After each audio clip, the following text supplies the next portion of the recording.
2 stabs in. 1 actually connects with the patient's ribs. All the other stab wounds went into the 3rd-time loser, who was stabbed 14 times and died that night from blood loss. Okay. The next story is mine. If I ask you to look in the mirror, the least I can do is look into the mirror too. One day we're playing basketball. Because I'm tall, there's this belief that I'm naturally going to be good at basketball. Of course, just stand there too. Yeah, just, right? I am not terribly coordinated, unfortunately. I'm not good at basketball. This guilt tripped into it, so I went and I go to this basketball game. So there I am playing basketball, and a particular opponent on the other team kept getting more and more frustrated because I would block his shots.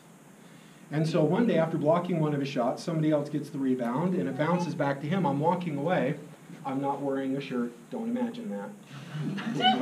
And this guy throws the basketball so violently against my back it leaves a well. Whack! I feel it hits me right here on the love handle. And that's a really sensitive part of a fella's body. I'm just saying. There are other more sensitive ones, don't get me wrong.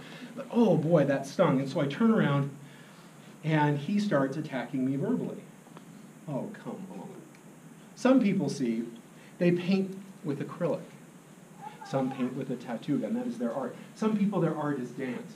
My art is words. And so knowing that he suffered from tiny genitalia and a tendency to be attracted to little boys, I announced that to everyone in the room. Look at this pathetic little bitch, I said. Look at him tremble in impotent rage.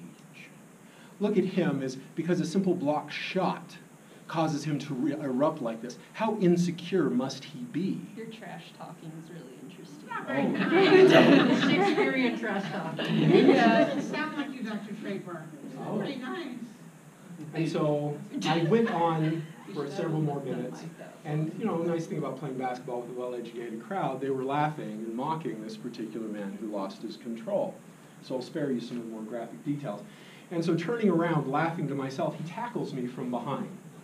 So I turn around and I have this angry man rabbit punching me in the head. And I grin at him. Tiny little punches from a tiny little man. And I tell him that. And he gets angrier and angrier as he's punching me in the head.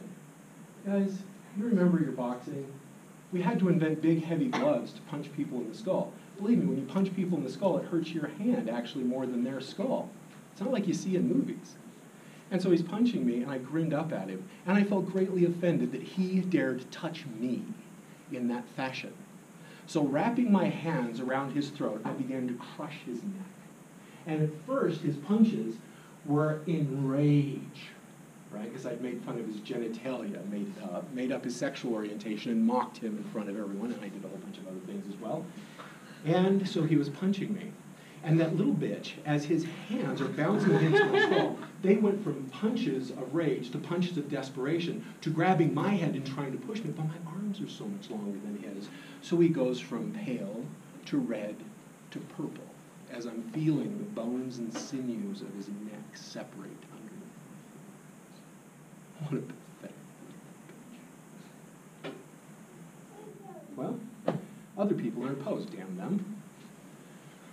Took a couple of them to yank him out of my grip. But now he's alive. He speaks with this very pleasant, raspy voice. But apparently it works with the ladies he goes with. So why do I tell you these stories? There are many ways to define evil, and we'll get into them, some various definitions that are generally accepted in the field of philosophy. But I'd like you to think for a minute. In what way do you participate in this? We keep wanting to be evil to something else somebody else does, that we are immune to, that we have no part of, that people are good or people are bad. And I'm here to say, no, people are people. For example, if you're a Christian, the second story leaves you with a particular crisis of conscience. Jesus once said, "'Tis better that a millstone be hung around their neck and they be plunged into the depths of the sea, rather than offend a single hair on the head of one of these, my little ones," meaning don't offend against children. And yet the same Deity says, no greater love hath man than this, that he lay down his life for his friend. So anxious are we to categorize other people as good or bad, that we lose their humanity, and I will argue ours as well. So, we're talking about evil. How do we define it? There are 4 general categories of evil in the field of philosophy. One is Machiavellianism. So you all have read The Prince, right? You're well-educated people. Niccolo Machiavelli. This is a person's tendency to be unemotional, to detach themselves from conventional morality, and hence deceive and manipulate others for personal gain. It's just business. How many times do we hear that? Oh, it's not personal. It's just business. That's Machiavellianism. I'm going to detach myself from you, and I'm going to do what I need to do to get further gain for myself politically or economically. It's just business. Machiavellianism. Second is psychopathy. So psychopathy has 3 parts. Boldness. Boldness. Low fear-inducing stress tolerance, toleration of unfamiliarity and danger, and high self-confidence and social assertiveness. Okay? Fearless in social interaction. Imagine how nice it would be to be a psychopath, that you could come and talk to a room full of people and your heart rate doesn't so much as elevate a single beat. You have a great deal of stress tolerance, very rarely are you surprised, and you love having new experiences and new adventures. Unfortunately, psychopathy then is also associated with meanness, being willing to be cruel to other people, to get what it is that you want, or to have a new experience, which might be a manifestation of cruelty against someone else. The third is sadism. Sadism involves actively gaining pleasure through inflicting discomfort or pain onto others. Dentist. So dentists.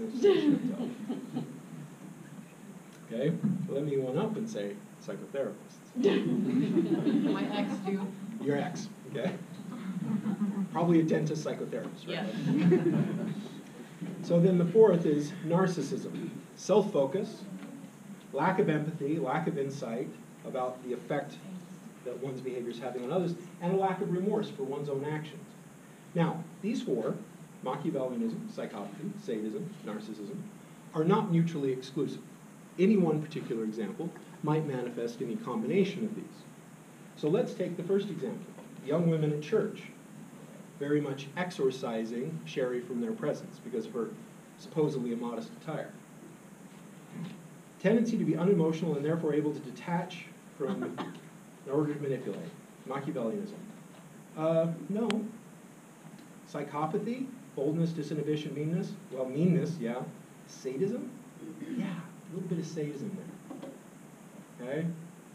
And then the fourth, narcissism, lack of insight, lack of remorse. See, I went back in and confronted those women. And many of you who know me personally know me as a laid-back, easygoing, rather loving fellow. However, believe it or not, I can get angry. And I got angry that morning at breakfast. And so I confronted these women, and in a church said, what the hell gives you the right to treat this woman the way you do? And their response was, they quoted the White Handbook, that they were in the right for doing what they did to her. That not only did they get to inflict pain